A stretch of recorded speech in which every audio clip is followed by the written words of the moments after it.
foreign forces on the territory, including French, to fight jihadists.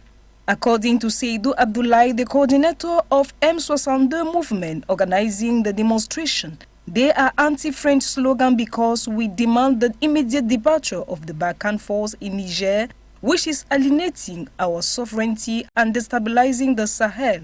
He accused the former colonial power of active support for jihadis who have spread terrorism from Mali, which borders Niger and Burkina Faso. In recent months, several anti-French demonstrations have taken place in the Sahel, notably at the end of November 2021 when a Barkhane military convoy was blocked and stoned in Burkina Faso and then in Niger. 3 demonstrators were killed in Tera, in western Niger, in shooting blamed by the Nigerian government on its forces or on French forces. Sunday's demonstration was also aimed at protesting the cost of living in Niger, where a recent increase in the price of diesel fuel has quickly affected the price of some commodities. According to M62 leaders, another demonstration took place Sunday in Dosso, a town in southwestern Niger. Niger faces regular and deadly attacks by jihadist groups linked to Al-Qaeda and the Islamic State group in the Sahel, in the west, and by Boko Haram and the Islamic State group in West Africa, in the southeast. The country has for years been home to several foreign military bases, including French and United States bases dedicated to the fight against jihadists in the Sahel. And just to note here that peace has gradually returned in the capital city of Niger. Now, over the weekend, South African President Cyril Ramaphosa was received in the White House in Washington, D.C. by Joe Biden, President of the United States of America. During that period, these 2 heads of state were able to discuss areas that need urgent attention as far as COVID-19 recovery process is concerned and the impact of the war in Ukraine and Russia. But aside that, Cyril Ramaphosa asked his counterpart to allow Africans choose their partners for us to get to understand the outcome of their discussion. Here comes Njix Nabise. President Cyril Ramaphosa, while on a trip to the White House, told his political interlocutors in Washington that Africa should be allowed the space to choose its own partners. He says the continent should never again find itself in a battleground for influence amongst global powers. Friday saw him pay a walking visit to the White House, where he met with President Joe Biden, following earlier interactions with Vice President Kamala Harris and members of Congress.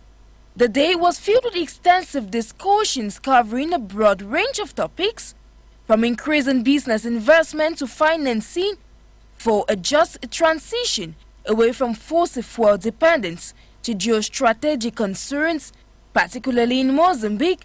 Ramaphosa warned that without additional resources, South Africa could very well become the next target of the insurgency. We have ended up with 2 great democracies and a lot to do. Our partnerships are essential in addressing the management of the war's pressing challenges. South African president said this, adding that his country has a vital voice on the global stage and a leader in the international order. They talked about the expanding business-to-business relationship, including the need for an extension of the African Growth Opportunities Act, which is due to expire in 2025. The removal of U.S. tariff placed on steel and aluminium exports from South Africa. Infrastructure support, COVID-19 including support of the World Trade Organization TRIPS waiver on diagnostics and therapeutics, food insecurity in Africa, Africa's greatest representation in multilateral fora, including a seat for the African Union in the G20, and the lifting of U.S. sanctions on Zimbabwe. They equally raised the issue of sanctions against Zimbabwe and argued that the sanctions that are imposed on Zimbabwe have collateral damage on South Africa as it weakens the Zimbabwean economy, resulting in Zimbabweans living in droves, going to neighboring countries like South Africa, Botswana, and Namibia, which in return weighs on the host countries. Over now to Guinea, with the long-awaited trial over the 2009 massacre in the West African state of Guinea is announced for September 28, 2022. The trial comes 13 years after the incident occurred. Ewana Epole tells us more.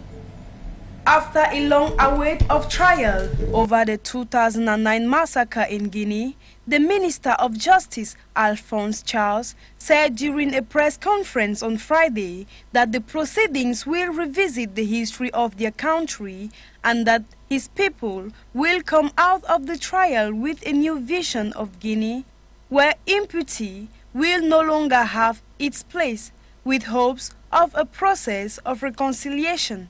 A group of non-governmental organizations and opposition parties organized a rally on the 28th of September, and thousands gathered to protest against the presidential candidacy of Moussa Dadis Camara, ruler of junta at the time. This incident left many dead and injured, many women raped, and other individuals jailed, according to the United Nations Commission of Inquiry, concluding that it was a premeditated act by the junta. A judicial investigation ended in December 2017, and dozens of defendants referred to court, including Camara. Since then, victims and relatives have been waiting for the trial, same as the human rights defenders and the International Criminal Court (ICC), who have been taking moves for the trial.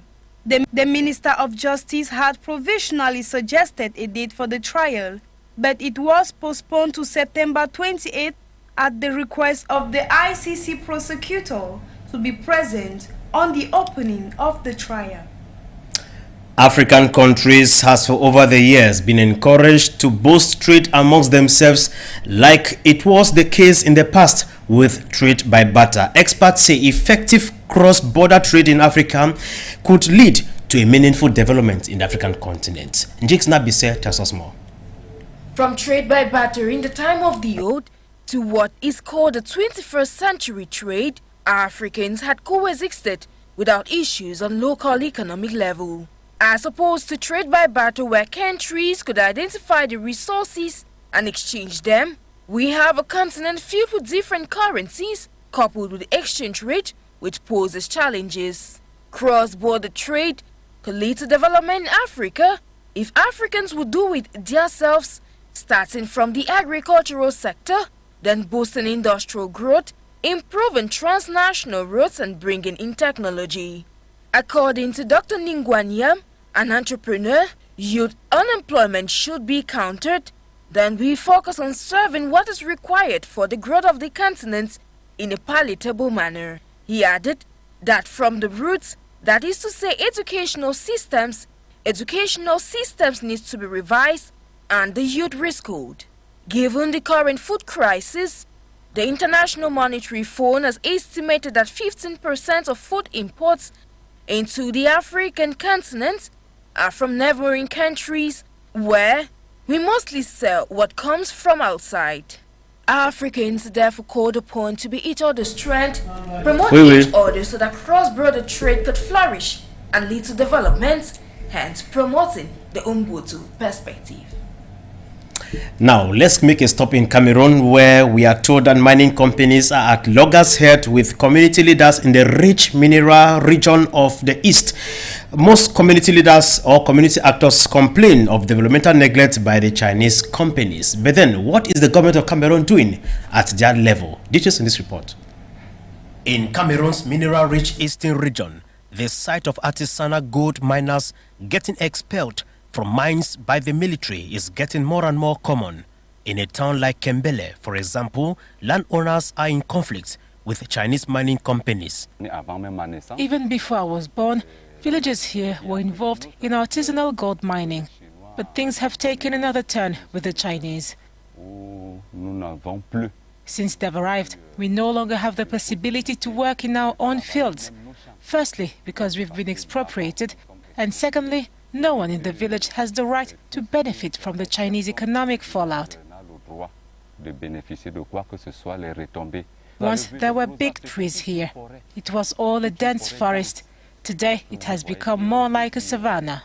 In the town located over 400 kilometers east of Yaoundé, residents also look at the past with envy.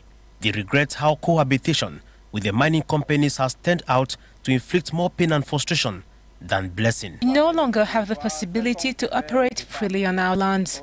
Today we are practically slaves of the Chinese, who make our lives harder. We no longer have the possibility to do things as we want in the same way we were used to. A local NGO called FODA has taken it upon themselves to report the case of alleged land grabbing by the Chinese mining firm, but however, decry the maintained sea lip of government authorities. Some community leaders have sometimes been imprisoned simply because they wanted to secure their living space, the land. So it is to say that these Chinese companies are settling in these localities in a bit of an anarchic way. But one of the things that worsens the situation is the absence of a land use plan. The problem continues to worsen each passing day as inhabitants wait helplessly from a grieving point for the Cameroonian government intervention and clear the air on land use regulations before their entire community become transformed into a Chinese community. That's the package we could gather for you today, ladies and gentlemen. God willing, we shall be back again tomorrow, Tuesday. Until then, God bless Africa. Good night.